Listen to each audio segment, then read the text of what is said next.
the chairman of the Dubai Diamond Exchange, DEE, Mr. Peter Meeus. Let's put our hands together as we welcome him. Thank you.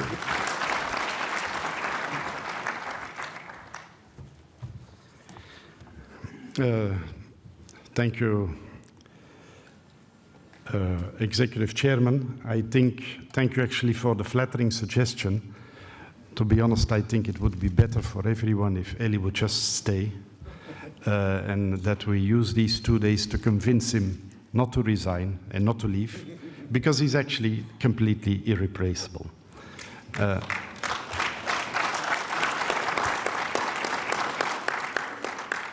Dr.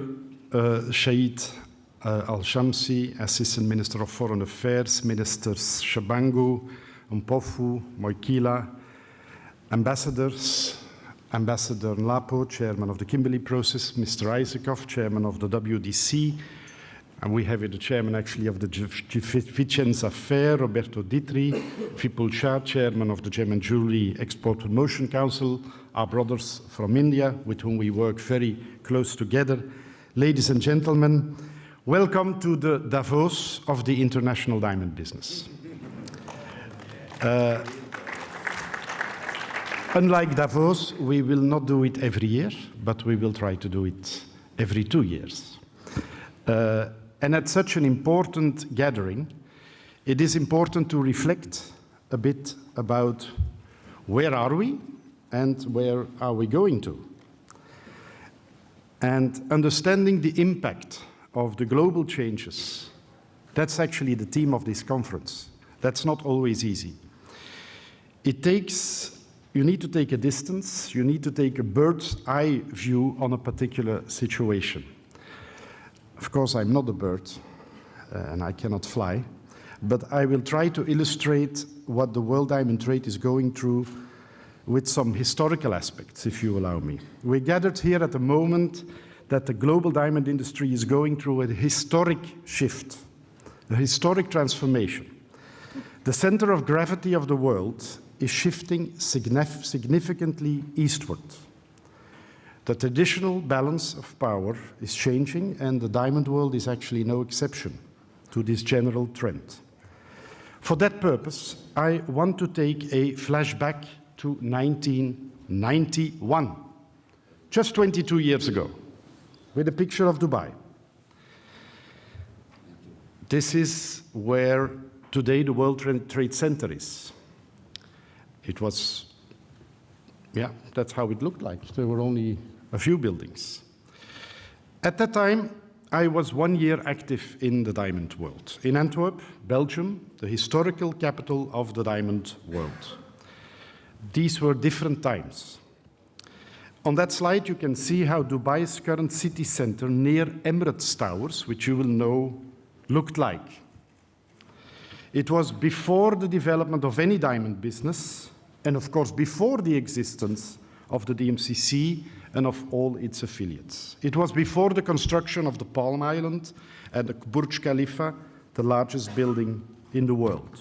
It was before the growth of Dubai to become the true cosmopolitan and logistical hub it became 20 years later.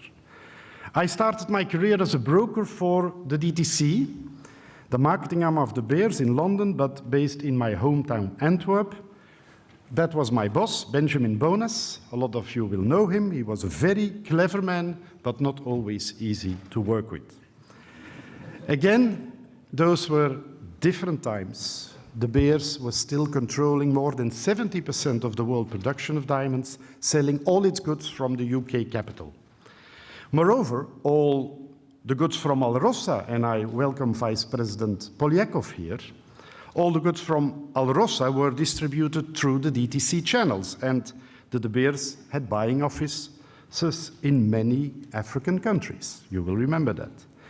It was a time, let's not forget that India was still a heavily controlled country, which allowed imports of diamonds only through a very rigid licensing system based on the rupee, which nobody really understood, except the Indians themselves, but which, according to my Indian diamond friends, allowed them to make some nice money, despite this rigidity.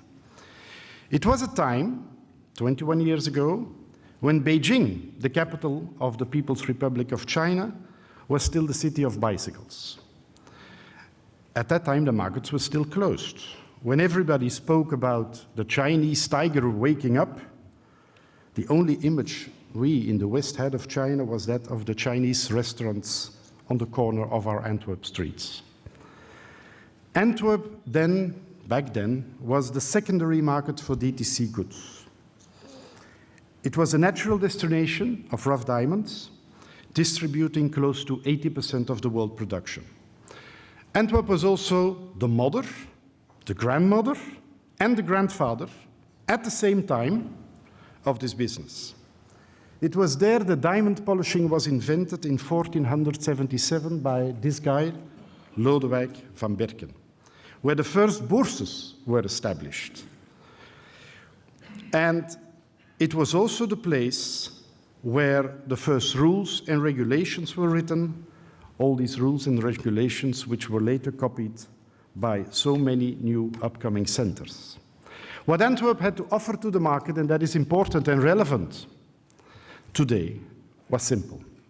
A stable political environment, a hard-working cutting industry, a policy of laissez-faire, laissez-passer towards business, in particular the diamond business, and a welcome home for people of very different ethnical backgrounds and religion. I can remember this as a child when I drove with my father through the diamond district, which then was still accessible by car. We were proud to have so many foreign people in our city. And the diamonds lifted the city from a provincial town of 200,000 inhabitants to a world capital. But of course, I'm not here to speak about my hometown, Antwerp. Those were for sure different times, with different people, with different attitudes. Clearly, and unfortunately, attitude towards foreigners has changed. In these days, the leadership of Dubai, one of the 7 emirates in the UAE, started to envision their future. The United Arab Emirates started to position itself as a logistical, commercial, and tourist hub for the trade between the West and East.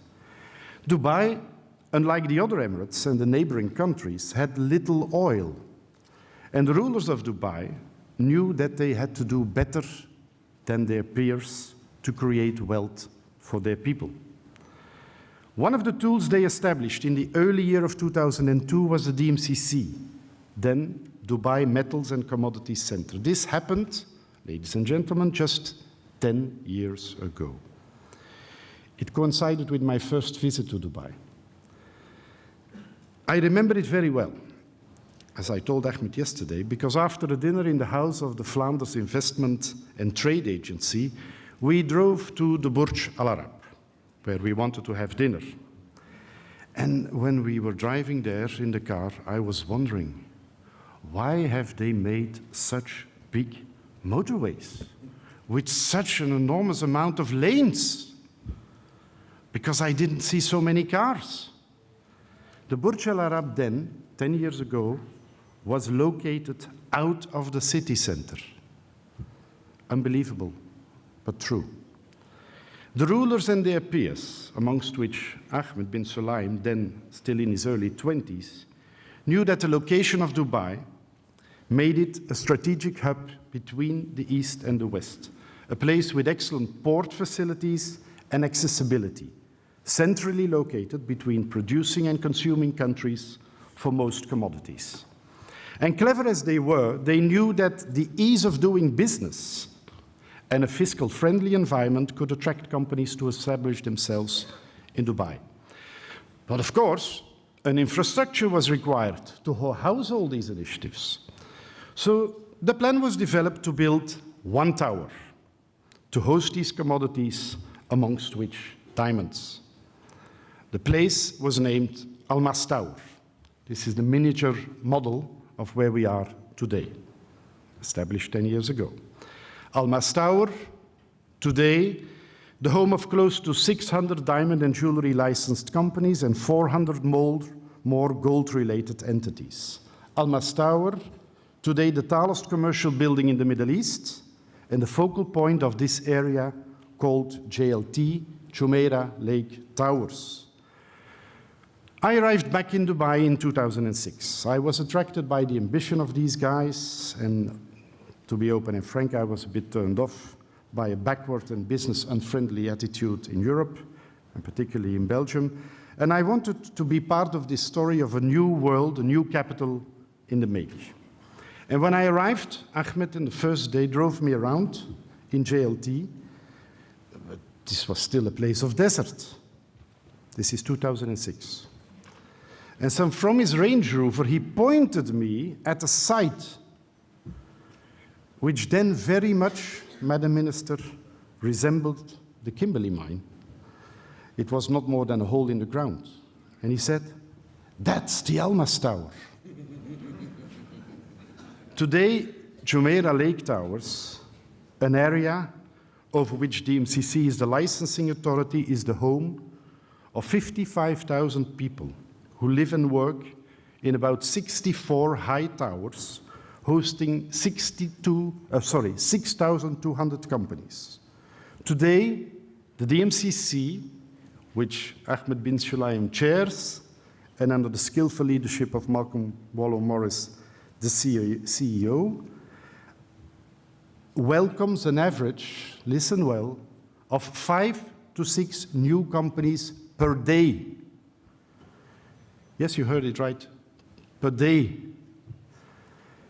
The rise of Dubai, ladies and gentlemen, has indeed been meteorical, and that especially after the crisis.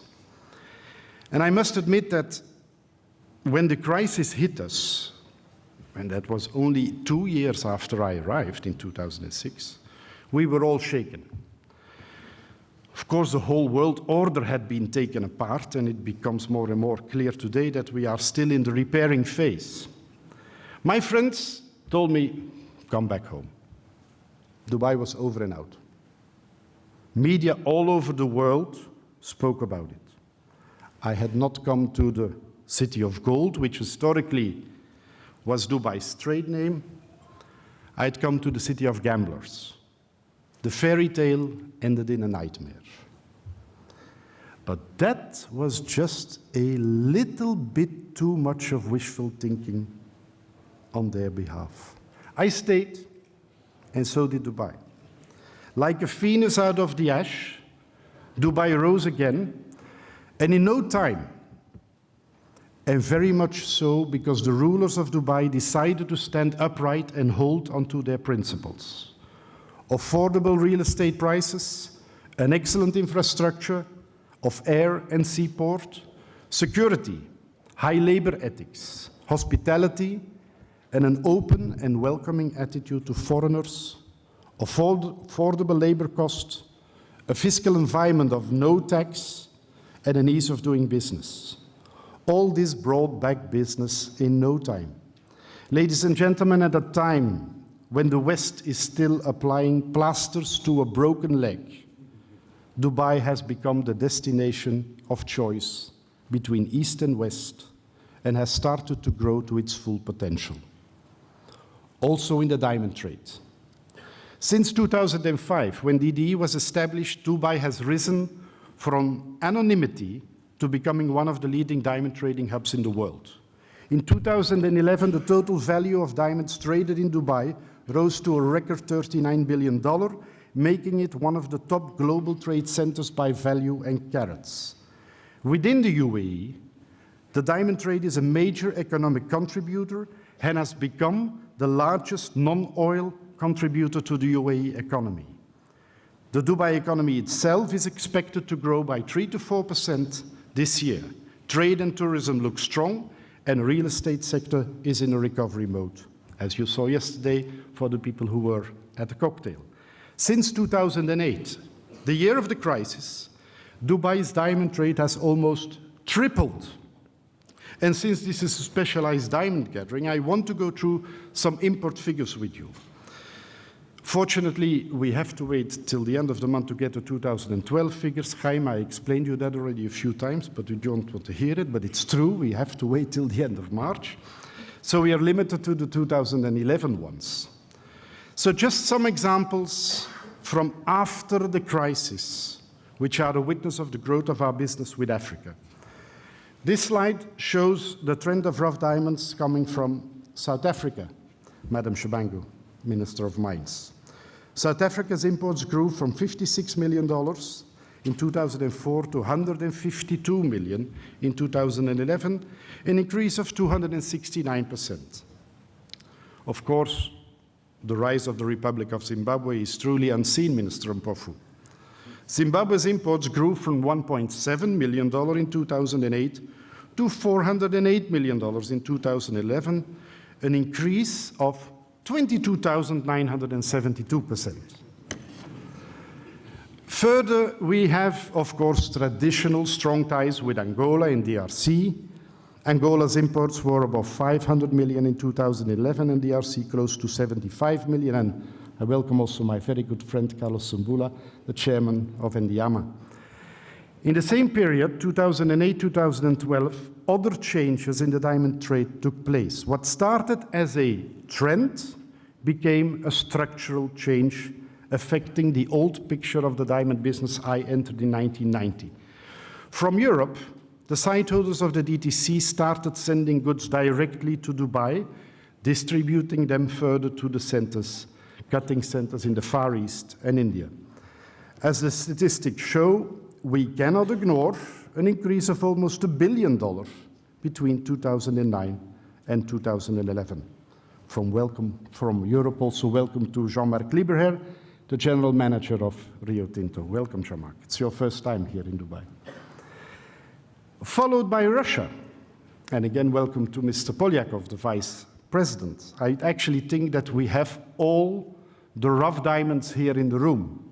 I mean, if I look at persons, but I think we have representatives of all the carats which are made in the world here in the room. Also, from Russia, site holders started shipping some $120 million of goods directly to Dubai. Ladies and gentlemen, I want to start the end of this contribution with two significant slides, which, when we look at them together, illustrate the phenomenal change in the industry. Who of you would have thought 22 years ago, when I joined, that the Oppenheimer family would one day not be in the diamond business anymore? Who would have thought that the future and growth of our industry would lie in Africa?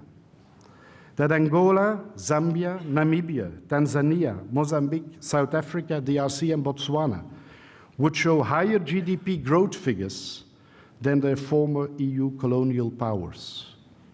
Who would have thought that China's cumulative direct investment in Africa, which in 1990 was $49 million, according to a government official who spoke at the University of Nairobi, today is $30 billion. Actually, most people still do not understand the scale of China and the speed at which it is moving. In GDP now it is $8.2 trillion. That's half the size of the US. China growing at 8% per year is an equivalent to the US growing at 4%. According to the guy who invented the acronym BRIC, Jim O'Neill from Goldman Sachs, China creates a Greece every 12.5 weeks. Since 2010, it has created an India. Who would have thought in 1990 that Dubai would grow to become one of the largest trading centers of diamonds in the world? Who would have thought that Dubai would be the 7th on the list of the most favored locations of high net worth individuals after London, New York, Singapore, Hong Kong, Geneva, and Shanghai? Ladies and gentlemen, it's time to close. I want to close with the last slide, which actually I only added yesterday because I was confronted with an article, well, actually the equivalent of the Financial Times in Belgium of this weekend, which reads, The 100 largest diamond companies do not even pay 10 million euro of taxes. This makes me sad, particularly being a Belgian myself, because it looks like another writing on the wall, and it is indicative of the type of a tax that faces an industry, and it's an industry I'm fiercely passionate about. It also makes me sad because this is a center with, as I showed you, a long-standing tradition and knowledge and expertise which many of us have learned from. From where we are here, we cannot change what is happening in Europe today. We cannot change what is happening in Belgium today. But we can make a commitment to you that here in Dubai, we won't let that happen. Here in Dubai, we welcome traders and other industry participants. We do not need your profits. We welcome you to simply add value to the economy of a new cosmopolitan city where nations and people from very different backgrounds, both cultural and religious, are welcome. But we also do that while at the same time upholding the exact same controls with regards to the KP, Mr. Ambassador, and other regulations as elsewhere. I have to disappoint Dubai critics who think otherwise. I was actually also personally involved 10 years ago in making these rules. So we know how to apply them, and we are adamant in our aim to offer a safe, transparent, and a clean marketplace. In Dubai, we cannot feel but rather confident about the future. Little by little, it becomes clear that there is a new Silk Route becoming up for the trade between African producing countries, from Africa over Dubai to India and the Far East.